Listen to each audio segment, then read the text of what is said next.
भाई और बहनों, विकास पूरी तरह से जनता तक तब पहुंच पाता है जब देश और प्रदेश की दोनों सरकारें साथ मिलकर ईमानदारी से काम करें। पिछले 4 वर्षों में राजस्थान में हालात इसके बिल्कुल उलट रहे हैं। हम दिल्ली से योजनाएं यहां राजस्थान में भेजते हैं, लेकिन यहां जयपुर में कांग्रेस का पंजा उस पर झपटा मार देता है। कांग्रेस को राजस्थान के लोगों की परेशानी से, आपकी दिक्कतों से कोई लेना देना नहीं है। अब आप देखिए, घर घर पीने का साफ पानी पहुंचाने की भाजपा सरकार की योजना से भी अब कांग्रेस सरकार को परेशानी है। जिस राजस्थान को जल जीवन मिशन में सबसे टॉप पर होना चाहिए था, वो सबसे धीमा करने वाले राज्यों की लिस्ट में शामिल है।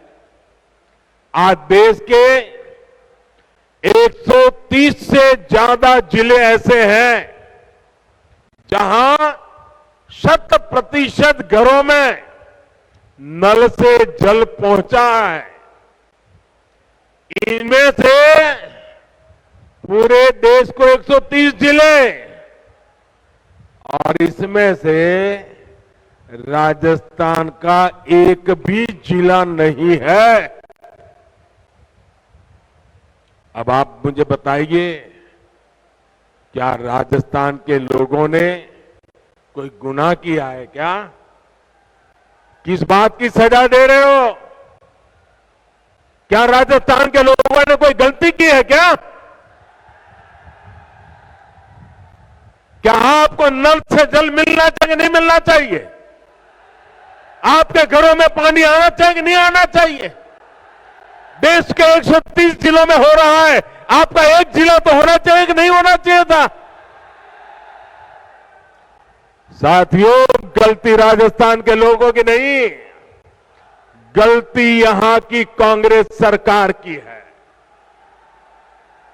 कांग्रेस सरकार ने 4 सालों में राजस्थान का बहुत नुकसान किया है, और ये बात कांग्रेस के नेता भी अच्छी तरह जानते हैं। राजस्थान में कांग्रेस की हार इतनी सुनिश्चित है कि यहां की सरकार अभी से बाय बाय मोड में आ गई है। मुझे पता चला है कि कुछ मंत्री विधायक तो अभी से अपने सरकारी बंगले खाली करके अपने खुद के घरों में शिफ्ट होने लगे हैं। अपनी हार पर इतना भरोसा सिर्फ कांग्रेस के नेता ही कर सकते हैं। साथियों, पुरानी कहावत है कि दिया बुझने से पहले जोर से लपलपाता है।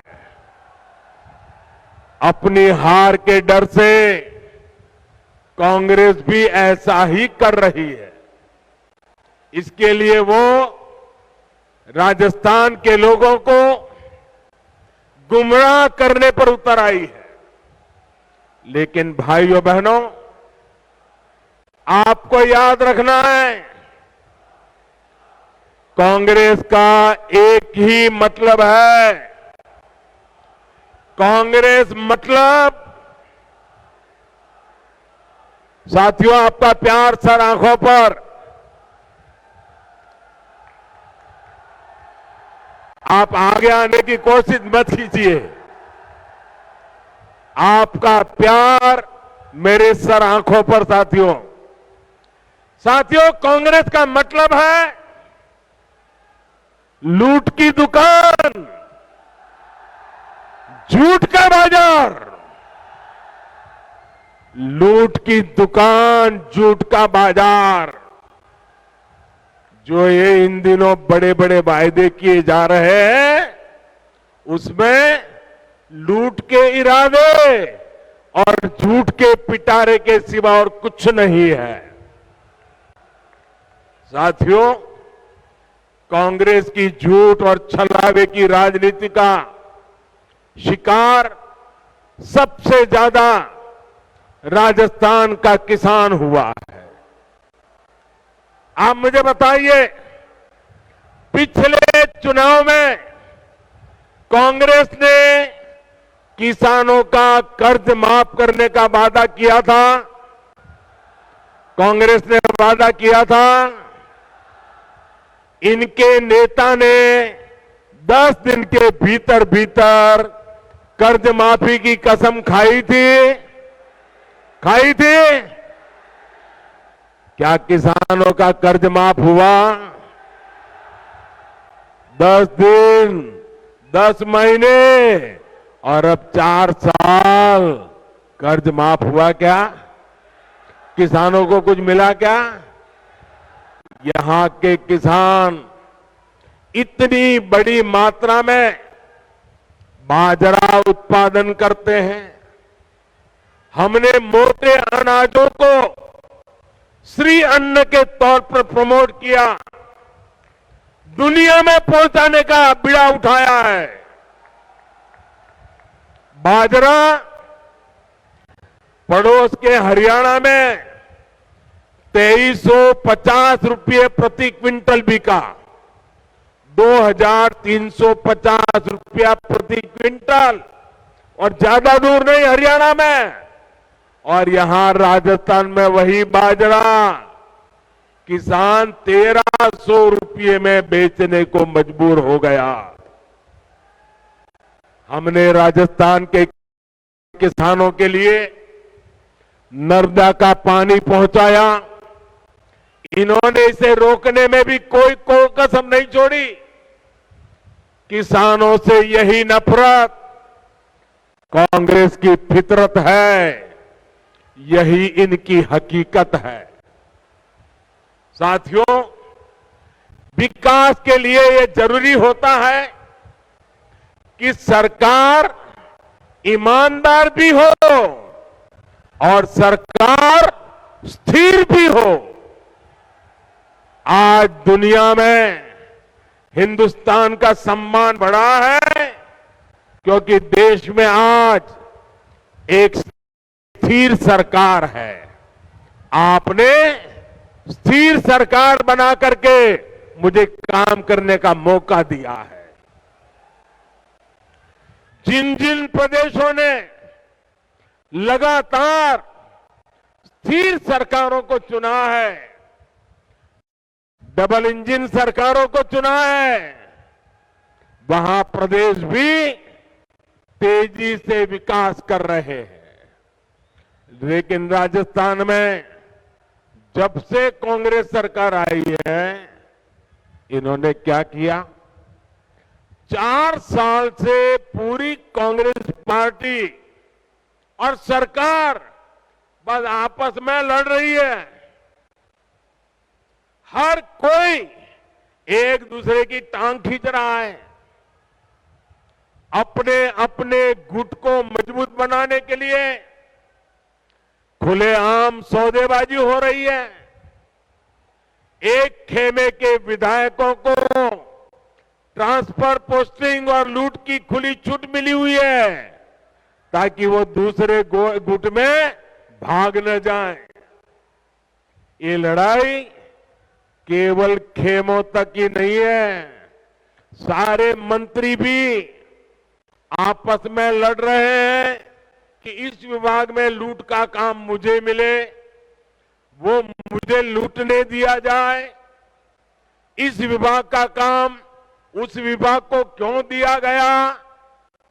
इस मंत्री कमीशन उस मंत्री के पास, कैसे चला गया?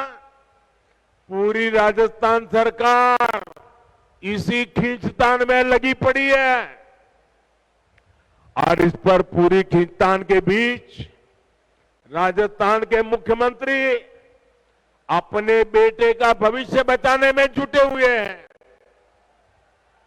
उन्हें राजस्थान के बेटे बेटियों की कोई चिंता नहीं है। इस वजह से भी कई मंत्री विधायक उनसे खार खाए हुए हैं। आप मुझे बताइए साथियों, क्या ऐसे लोग राजस्थान का भला कर सकते हैं? राजस्थान के युवकों का भला कर सकते हैं? राजस्थान के गांवों का भला कर सकते हैं? राजस्थान के किसानों का भला कर सकते हैं? इन लोगों से राजस्थान के विकास की कोई उम्मीद नहीं की जा सकती है भाइयों। इन लोगों को मैं आज दो टूक कह देना चाहता हूं। अब ये भ्रष्टाचार की नुरा कुश्ती बहुत हुई। अब लोकतंत्र के अखाड़े में जनता जनार्दन फैसला करेगी। अब राजस्थान को स्थिर सरकार चाहिए। अब राजस्थान को डबल इंजन की सरकार चाहिए। अब राजस्थान को परिवारवाद नहीं, अब राजस्थान को विकासवाद चाहिए। साथियों, राजस्थान में जब से कांग्रेस आई है, इसने एक और पहचान बनाई है। भ्रष्टाचार, अपराध और तुष्टीकरण।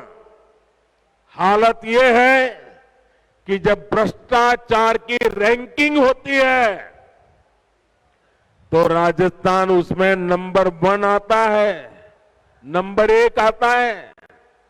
जो राजस्थान अपनी शांति और सौहार्द के लिए जाना जाता था, वहां आज आए दिन सांप्रदायिक तनाव की घटनाएं हो रही हैं।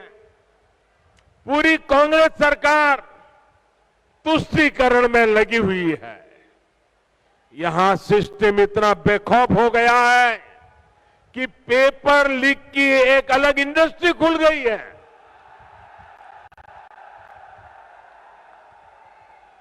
अब तक 17 बड़ी परीक्षाओं के पेपर लीक हो चुके हैं।